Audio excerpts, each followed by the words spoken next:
Alrighty, hi everyone. I'm Erin, and before med school, and actually for the last 20 years, my life existed in the service industry. My first job at the age of 15 was working at Harkins Theater as a little attendant. You go up to see to get your popcorn, your drink, you name it. After that, I worked at the small ice cream shop in the middle of Fashion Square Mall, and then I became involved in the bar and restaurants. My first job was the billiards room girl at Cajun House in Old Town Scottsdale, which is now the venue of Scottsdale, because I didn't have any experience cocktailing or bartending or any of that. I had to work up to it. After that, I started working at the ticket booth there, selling tickets to the concerts, and then finally they let me cocktail. I cocktailed for many years, then I started bartending, then I got into management. I've opened about 5 different restaurants here in Phoenix, and I pretty much know how to do every position there is in a restaurant. My latest stint was at Loco Patron, actually more so in the Scottsdale location than what my shirt says, but I worked at both. I actually opened the Tempe one. And I've been there for the last 11 years, and even though when I started med school, I hung up my apron and my bar key, I'm still technically employed there as their office manager. Working in the service industry is great. You meet a lot of people, the tips are great, the hours are pretty flexible. And for industry people, there's a certain lingo that goes along with the job. Some terms and definitions and things may not seem, or they're related to the servers different than it would be for non-industry people. So hopefully after the speech, if you've heard some terms or phrases in the restaurant, you'll better understand them. So, what is a weekend? To the non-industry people, that means Friday, Saturday, or Sunday, right? For industry folks, that could mean Monday or Tuesday, if you're lucky to get 2 days off in a row, which is very, very rare unless you have seniority in a restaurant. Holiday. Well, that's the day that you get off of school, you get off of work, you get to relax with your friends and family, drink some beer, do absolutely nothing. What does it mean to a server? Absolute hell. It's the days when people come into restaurants, they don't know how to act, they've never been there before. Try Cinco, for instance. The place is a zoo, you actually really just would rather not work a holiday. Break. All right, that's about 15 minutes to an hour during lunch or any time of the day where you can take a break from school, walk around, run some errands, maybe take a nap, eat. To a server, that's about 3 minutes where you can shove as much food as you can into your mouth while you hide from your tables. There are no breaks in the restaurant industry. Pens. Oh, I have some here. An object, or an ink-filled object. What this means to a server, it's our lifeline. If you don't have a pen, you're screwed. Kids table. All right, that's the table you can sit at where you want to be an adult, or not be an adult, get away from the adults and act like a kid. For servers, it's the table that you absolutely want to pawn off to another server. You don't want anything to do with the kids table at a restaurant. Corner, behind. 2 different terms, 2 different meanings. Corner, we know its definition is where 2 edges meet.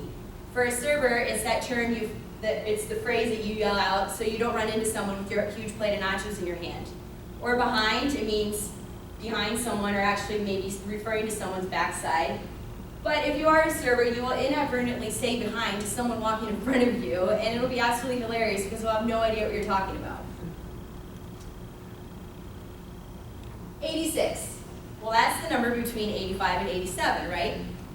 In the restaurant industry, that means out-of-stock items. And it never fails that every single one of your tables will order the 86th item and then take offense because you don't have it.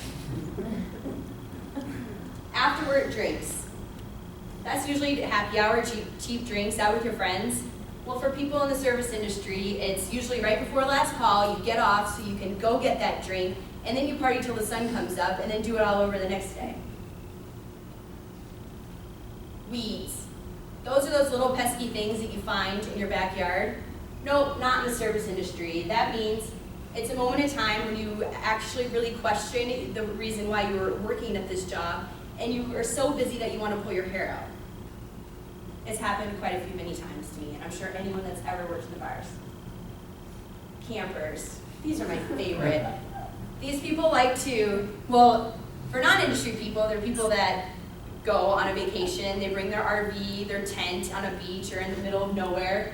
Campers in a restaurant are those that sit at your table, they've closed out as they paid their bill, you've nonchalantly cleared everything off their table, and yet they still sit there. And they have no apparent clue that there's a 2-hour wait for their table. They're the absolute worst people. Host and hostess. These are the people that will invite you over to your house for a special event or a party. In the restaurant industry, it is that cute, impressionable young person that can either make your night a living dream or absolute hell. Doubles. All right, more than the other, or more than one. For a server, that's a lot of extra money for the vein of in exchange for your sanity.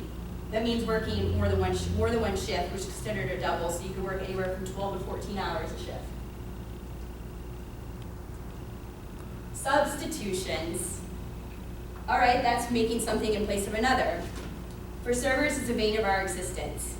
Excuse me, miss, I'll have the chicken nachos, but I can't have chicken, so I'll have steak. And instead of those refried beans on there, I'll have the black beans. Oh wait, I can't have the pico de gallo on there. I only can have fresh tomatoes. And can you please put the jalapenos on the side? And that avocado cream sauce, I can't have dairy, so can you just put fresh avocados on there? Oh my God. Chef, a professional cook. He can be your hero, your nightmare, or maybe your crush, depending on the day. Tips.